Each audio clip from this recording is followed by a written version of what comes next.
இன்றைய செய்திகளை உரக்கச் சொல்வோம். வணக்கம். செய்திகளை உரக்கச் சொல்வோம். கார்த்திகை முதல் தேதியை முன்னிட்டு ரகுநாதபுரம் ஸ்ரீவல்லவை ஐயப்பன் ஆலயத்தில் 500க்கும் மேற்பட்டோர் மாலை அணிந்து கொண்டனர். இராமநாதபுரம் ரகுநாதபுரம் ஸ்ரீ வல்லபை ஐயப்பன் ஆலயத்தில் கார்த்திகை முதல் நாளை முன்னிட்டு சபரிமலைக்கு செல்லக்கூடிய கன்னி சுவாமிமார்கள் மற்றும் பலமலை சுவாமிமார்கள் குருசாமி மோகன் சுவாமி தலைமையில் துளசி மாலை அணிந்து 48 நாள் ஒரு மண்டலம் இருந்து விரதத்தை தொடங்கினர்.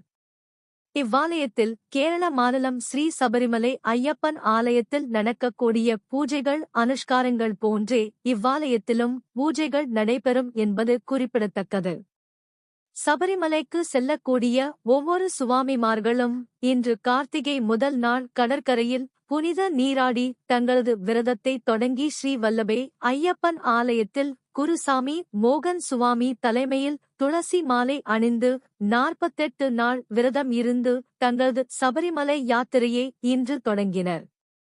அதற்காக இன்று இவ்வாலயத்தில் அதிகாலை கணபதி ஹோமத்துடன் பூஜைகள் நடைபெற்று ஸ்ரீ வல்லபை ஐயப்பனுக்கு சிறப்பு பூஜைகள் நடைபெற்று தீபாராதனை நடைபெற்று சுவாமிமார்களுக்கு துளசி மாலையே இவ்வாலயத்தின் குருசாமி மோகன் சுவாமி அணிவித்தார். இன்று முதல் இவ்வாலயத்தில் தினந்தோறும் பகல் மற்றும் இரவு அன்னதானம் நடைபெறும். அன்னதான பிரபுவாக ஸ்ரீ வல்லபை ஐயப்பன் அருள் பாலித்து வருகிறார். மேலும் இவ்வாலயத்தில் வரும் டிசம்பர் 27, 2025 அன்று மண்டல பூஜை, பேட்டை துள்ளல் மற்றும் ஆராட்டு விழா நடைபெறும். மேலும் இவ்வாலயத்தின் சார்பில் சபரிமலை யாத்திரை வரும் ஜனவரி 1, 2026 முதல் ஜனவரி 5, 2026 முடிய சுமார் 500 சுவாமிமார்களும் யாத்திரை மேற்கொள்ள உள்ளனர்.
இந்த சேனல் உங்களுக்கு பிடிச்சிருந்தா லைக் பண்ணுங்க, ஷேர் பண்ணுங்க, கமெண்ட் பண்ணுங்க.